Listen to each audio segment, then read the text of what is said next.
Tim mahasiswa teknologi pendidikan dapat menggunakan prinsip berpikir kritis untuk membantu mereka mengambil keputusan yang tepat dalam merancang fitur aplikasi pembelajaran interaktif tentang sistem tata surya. Ada beberapa cara berpikir kritis dapat diterapkan dalam hal ini. 1. Identifikasi tujuan. Tim harus jelas tentang apa yang ingin dicapai dengan aplikasi tersebut. Misalnya, apakah tujuannya untuk meningkatkan pemahaman konsep dasar, keterlibatan siswa, atau kemampuan praktik? 2. Evaluasi ide fitur.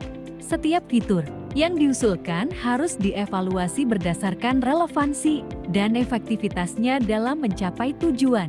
Tim dapat menggunakan kriteria tertentu, seperti tingkat keterlibatan siswa, kemudahan penggunaan, dan kemampuan fitur untuk menjelaskan konsep dengan jelas.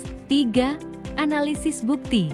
Tim perlu mencari bukti atau data yang mendukung efektivitas fitur-fitur yang diusulkan. Ini bisa berupa penelitian sebelumnya, umpan balik dari siswa, atau studi kasus yang menunjukkan bagaimana fitur tertentu berhasil dalam konteks pendidikan.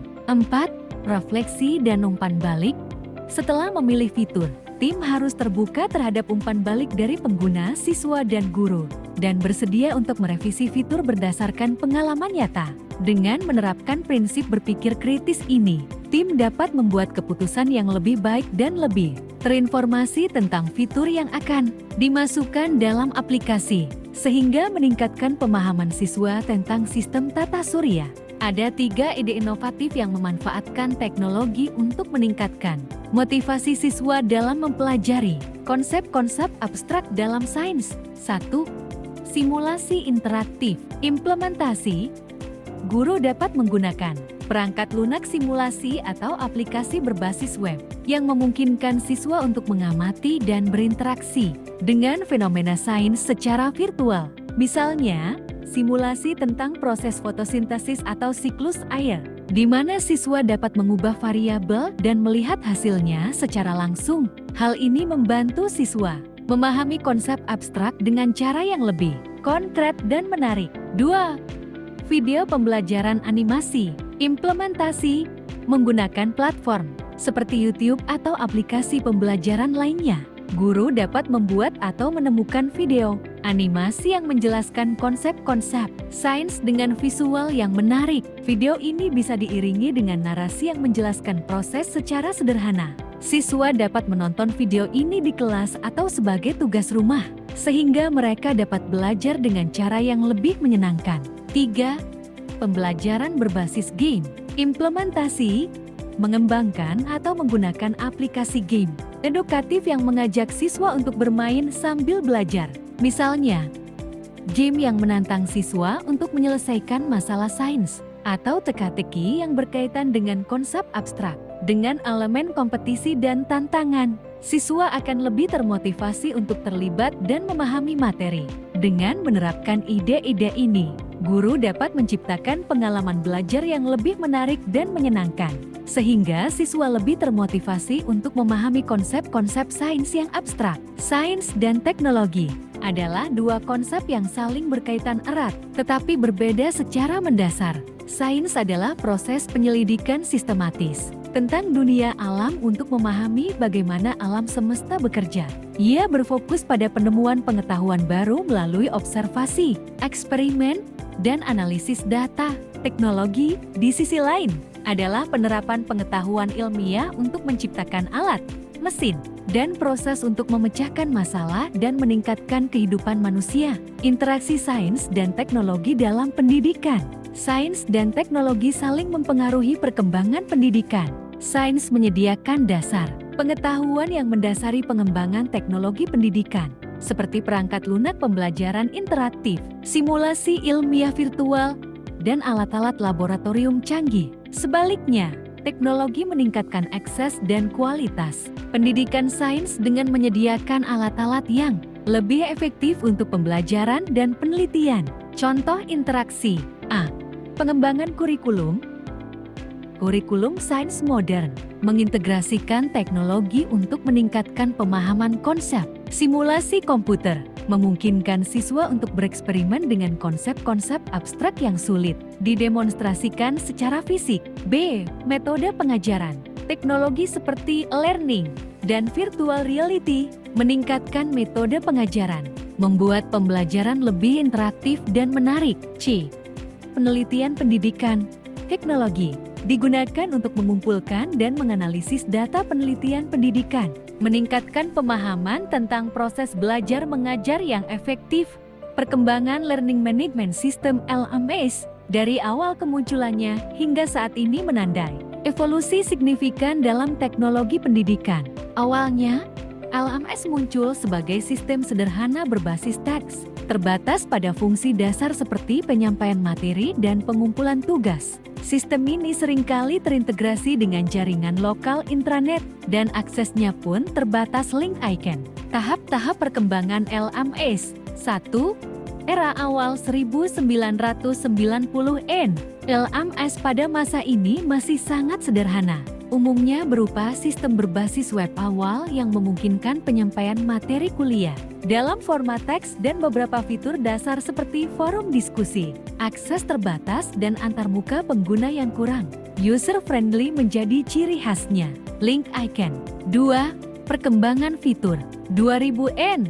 Munculnya teknologi broadband internet dan peningkatan kemampuan perangkat keras komputer memungkinkan pengembangan fitur yang lebih canggih. LMS mulai menawarkan fitur seperti pengelolaan tugas yang lebih baik, kuis online, sistem penilaian otomatis, dan integrasi dengan berbagai aplikasi lain. Antarmuka pengguna juga semakin ditingkatkan untuk menjadi lebih intuitif. Link icon. 3. Era mobile dan kolaborasi. 2010-n hingga sekarang. Perkembangan teknologi mobile dan peningkatan akses internet seluler mendorong pengembangan LMS yang responsif dan dapat diakses melalui berbagai perangkat. Fitur kolaborasi seperti ruang kerja bersama, video konferensi, dan integrasi dengan media sosial menjadi semakin umum. LMS juga semakin terintegrasi dengan sistem pembelajaran lainnya, seperti sistem informasi akademik link icon. Faktor-faktor pendorong perkembangan LMS. A. Perkembangan teknologi, internet dan perangkat keras. Peningkatan kecepatan internet dan kemampuan perangkat keras memungkinkan pengembangan fitur-fitur yang lebih kompleks dan interaktif. B. Kebutuhan pendidikan jarak jauh. Meningkatnya permintaan akan pendidikan jarak jauh learning mendorong pengembangan LMS yang dapat mendukung pembelajaran secara online. C. Peningkatan aksesibilitas teknologi. Meningkatnya aksesibilitas teknologi, terutama internet dan perangkat mobile, memungkinkan lebih banyak orang untuk menggunakan LMS. D. Permintaan akan pembelajaran yang lebih personal. LMS modern memungkinkan personalisasi pembelajaran, sehingga dapat disesuaikan dengan kebutuhan dan gaya belajar masing-masing individu. Peningkatan kolaborasi dan interaksi. LMS modern memfasilitasi kolaborasi dan interaksi antara pengajar dan peserta didik, serta antar peserta didik. Kesimpulannya, perkembangan LMS mencerminkan perkembangan teknologi informasi dan komunikasi secara umum, serta kebutuhan akan solusi pembelajaran yang lebih fleksibel, efektif, dan efisien. LMS telah berevolusi dari sistem sederhana menjadi platform yang kompleks dan canggih yang mampu mendukung berbagai model pembelajaran modern. Integrasi robotika dalam kurikulum, sains dan teknologi. Sekolah menawarkan potensi manfaat besar, namun juga menghadirkan sejumlah tantangan dari sudut pandang teknologi pendidikan. Potensi manfaat. Pertama, meningkatkan pemahaman konsep sains dan teknologi. Robotik memadukan berbagai konsep sains fisika, mekanika, elektronika, pemrograman, dan teknologi, memungkinkan siswa untuk memahami konsep-konsep abstrak secara lebih konkret dan aplikatif, membangun dan memprogram robot membantu siswa memahami prinsip-prinsip ilmiah melalui pengalaman langsung. Kedua, motivasi dan partisipasi siswa. Robotik merupakan bidang yang menarik dan menantang bagi banyak siswa. meningkatkan motivasi dan partisipasi mereka. Dalam pembelajaran sains dan teknologi, penggunaan robot dapat mengubah pembelajaran yang pasif menjadi pengalaman yang aktif dan menyenangkan. Ketiga, persiapan untuk karir masa depan. Pengetahuan dan keterampilan. Robotika sangat relevan dengan berbagai profesi masa depan di bidang teknologi, rekayasa, dan ilmu komputer. Tantangan implementasi. A. Biaya dan sumber daya. Membeli dan memelihara robot, perangkat lunak, dan peralatan pendukung dapat mahal. Sekolah mungkin menghadapi kendala anggaran dan kesulitan dalam memperoleh sumber daya yang memadai. B. Ketersediaan guru yang terampil. Mengajarkan robotika membutuhkan guru yang memiliki pengetahuan dan keterampilan yang memadai. Sekolah mungkin perlu melakukan pelatihan guru atau merekrut guru yang sudah memiliki kompetensi di bidang ini. C. Kurangnya infrastruktur yang memadai, ruang kelas yang memadai, akses internet yang handal, dan laboratorium yang dilengkapi dengan peralatan. Yang dibutuhkan merupakan prasyarat penting untuk pembelajaran robotika yang efektif. D. Perbedaan kemampuan siswa. Siswa mungkin memiliki tingkat kemampuan yang berbeda dalam memahami konsep robotika dan memprogram robot. Guru perlu menyesuaikan metode pengajaran untuk memenuhi kebutuhan siswa dengan berbagai tingkat kemampuan. Prinsip-prinsip metode ilmiah, yaitu observasi, hipotesis, eksperimen, analisis data, dan kesimpulan, dapat diterapkan secara efektif dalam mengevaluasi efektivitas teknologi baru dalam pembelajaran, seperti aplikasi gamifikasi. Proses evaluasi ini menekankan pada pengukuran objektif dan pengujian empiris untuk memastikan hasil yang valid dan dapat diandalkan. Langkah-langkah evaluasi efektivitas aplikasi gamifikasi. 1. Observasi awal fase deskriptif. Lakukan observasi awal terhadap perilaku siswa sebelum implementasi gamifikasi. Kumpulkan data tentang tingkat keterlibatan siswa, partisipasi dalam kelas, penyelesaian tugas, dan antusiasme belajar menggunakan metode observasi, wawancara, atau kuesioner. Ini akan menjadi baseline untuk perbandingan. 2. Rumusan hipotesis. Buatlah hipotesis yang dapat diuji. Contoh, penggunaan aplikasi gamifikasi akan meningkatkan keterlibatan siswa dalam pembelajaran matematika yang diukur melalui peningkatan persentase penyelesaian tugas dan partisipasi aktif dalam diskusi kelas. 3. Rancangan eksperimen. Pilih desain eksperimen yang sesuai. Contohnya, desain pre-post test weight control group. 2 kelompok siswa dipilih. Kelompok eksperimen menggunakan aplikasi gamifikasi. Kelompok kontrol menerima pembelajaran matematika tanpa gamifikasi. 4. Pengumpulan data.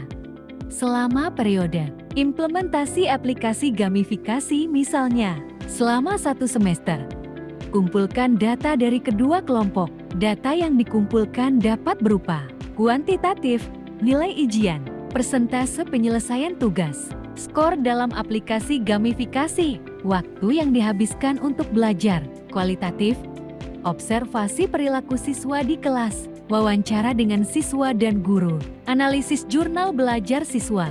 5. Analisis data. Gunakan metode statistik yang sesuai, misalnya UGT, ANOVA untuk menganalisis perbedaan signifikan antara kelompok eksperimen dan kelompok kontrol. Analisis data kualitatif dapat dilakukan melalui teknik tematik atau grounded theory. 6. Kesimpulan dan interpretasi.